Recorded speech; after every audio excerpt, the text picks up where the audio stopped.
E aí, aqui é o Professor Synapse e hoje eu lhes trago mais um vídeo de notícias do mundo. E antes de começar o vídeo, por favor, se inscreve e dê um like para me ajudar.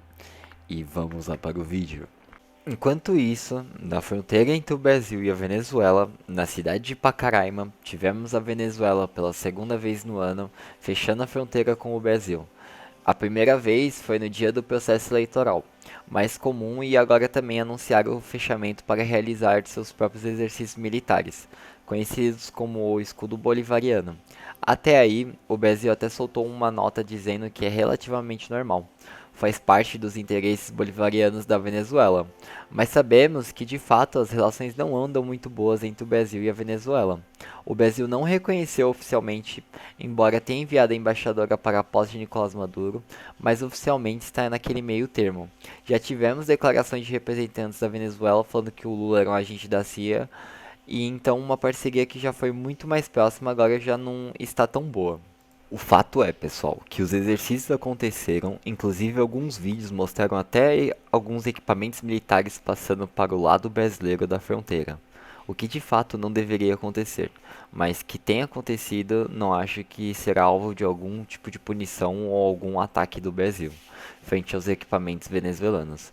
Embora ache que o Brasil deveria sim emitir algum tipo de nota oficial reclamando da postura, é claro que o exército venezuelano estava a fim de fazer uma invasão militar com pouquíssimos equipamentos militares, mas houve o ferimento da nossa soberania de qualquer forma.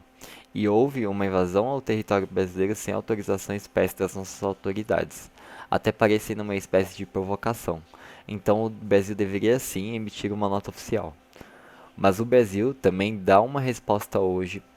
Temos nossos militares se preparando para fazer o maior exercício militar de 2025, que também é em Roraima, também na região de fronteira.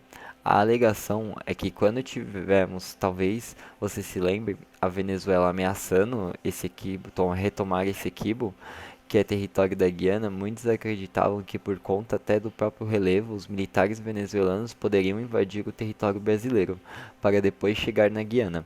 Mandamos mais reforços, reforçamos posições e o veredito foi que o Brasil está muito frágil naquelas posições. Então, os exercícios militares que o exército está planejando, que podem não sair por conta da falta de orçamento, mas é um planejamento que pretende deslocar blindados em direção à fronteira do Brasil com a Venezuela, inclusive vindo até do Rio Grande do Sul, para saber a velocidade, as vias mais dispostas, o quanto faltam de militares exatamente na fronteira e etc. Também é uma espécie de retaliação e uma ameaça para a Venezuela, a gente enviar blindados para a fronteira. Mas e aí, pessoal? Venezuela, exercício militar na fronteira com o Brasil e o Brasil fazendo exercício militar na fronteira com a Venezuela. Será que teremos algum tipo de conflito? Deixa aí nos comentários. Se puder deixar o like e puder compartilhar, super agradeço. Obrigado, até a próxima.